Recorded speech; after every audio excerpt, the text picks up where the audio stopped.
Diego Ventimiglia.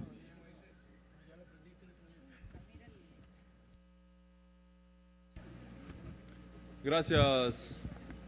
presidente de esta sesión. Queridos colegas, cuando uno revisa los principios rectores o los principios marco de este Código de Economía Social de los Conocimientos y la Innovación, es elemental y evidente encontrar diferencias que no son científicas, que no son tecnológicas, sino son claramente políticas e ideológicas respecto a la legislación que regulaba los temas de propiedad intelectual y los demás temas que el Código Ingenios está tratando el día de hoy. Se ha acusado en la intervención anterior de que es un código retórico. ¿Con qué? Con absoluta retórica, aduciendo lugares comunes como que no funcionan las recetas mágicas cuando no se hace ninguna crítica específica ni contundente a ningún artículo. Efectivamente, si uno coge un libro y dice esto es una receta mágica, efectivamente no va a funcionar. Pero creo que los legisladores tenemos la responsabilidad de hacer críticas puntuales también que permitan fortalecer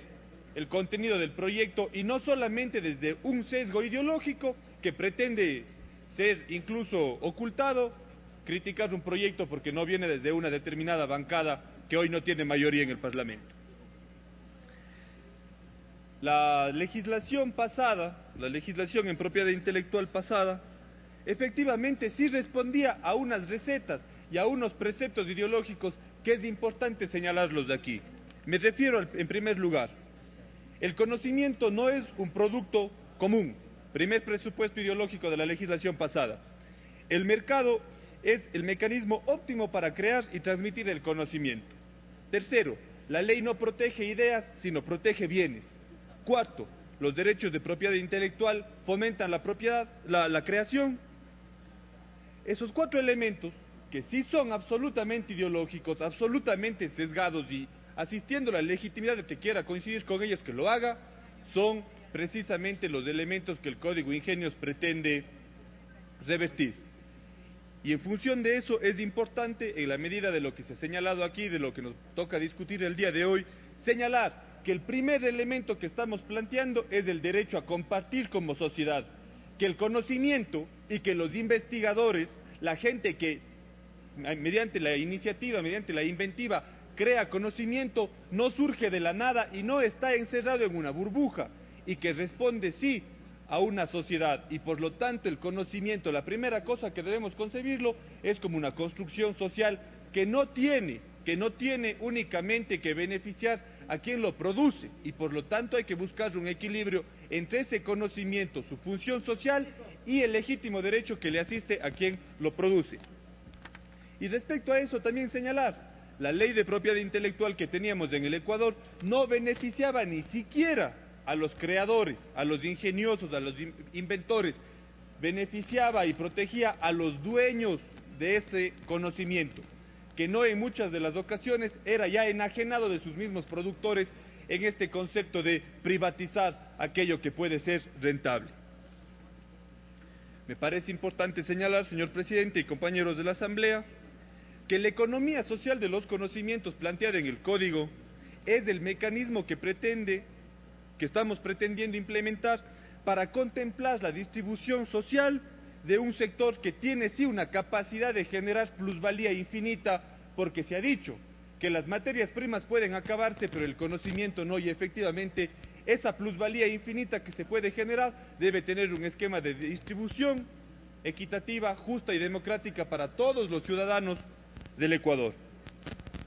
Democratizar la producción y la apropiación del conocimiento es uno de los objetivos que nos planteamos, y para ello es importante promover la ciencia y la tecnología, pero no como un tema aislado del contexto internacional y de la geopolítica en la cual está circunscrito el Ecuador, y por lo tanto esa ciencia y tecnología deben ser promovidas y generar incentivos para que sean públicos o privados los que la generen, tengan mecanismos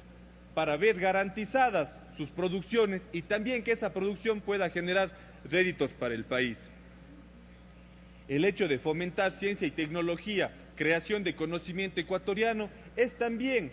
parte del proyecto del cambio de la matriz productiva y sobre todo de la modificación de los patrones de acumulación. Y sí es interpelar también la lógica primario exportadora que tiene nuestro país y la cual tantos problemas nos ha traído.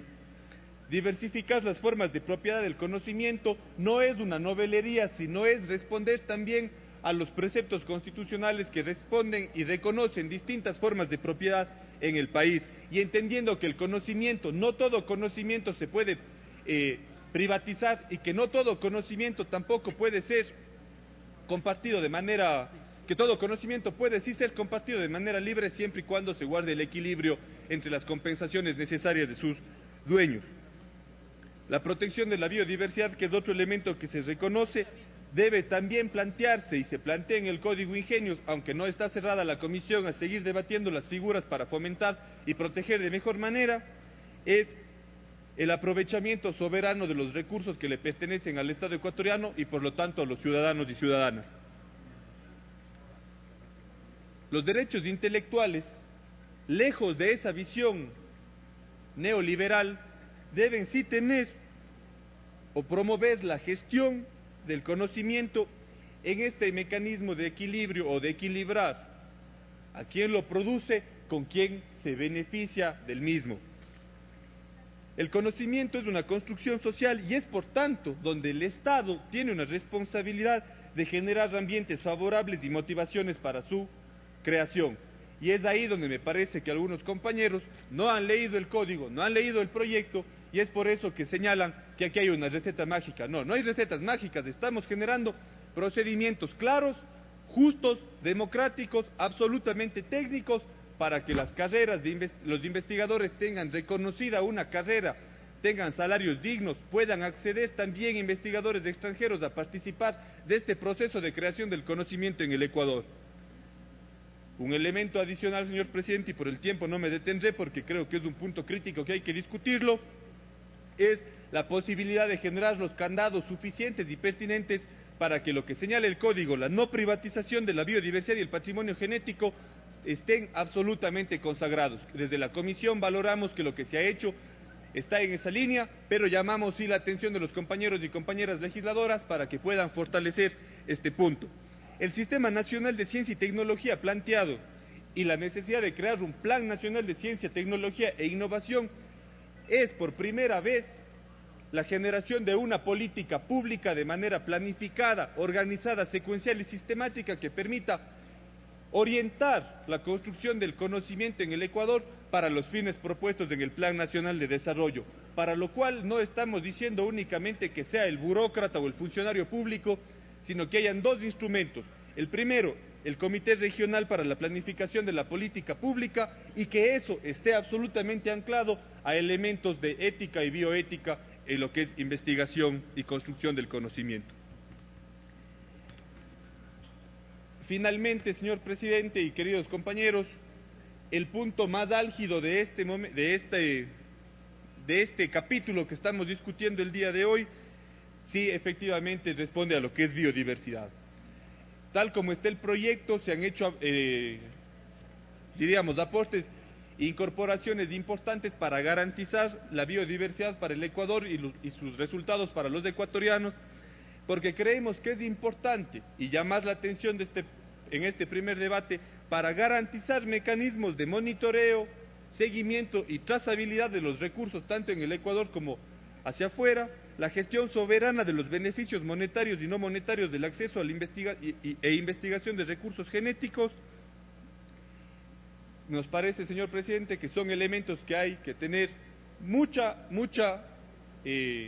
audacia para lograr sortear todas estas barreras liberales, no de libertades, sino liberales, que ha establecido el sistema internacional de propiedad intelectual, a la que lamentablemente el Ecuador es signatario. Compañero asambleísta. Gracias, presidente. Y termino mencionando los últimos artículos que hoy nos competen,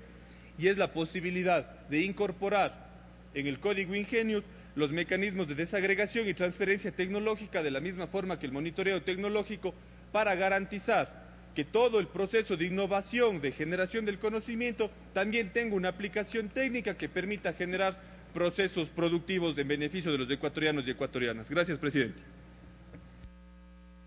Gracias a usted, señor asambleísta. Tiene la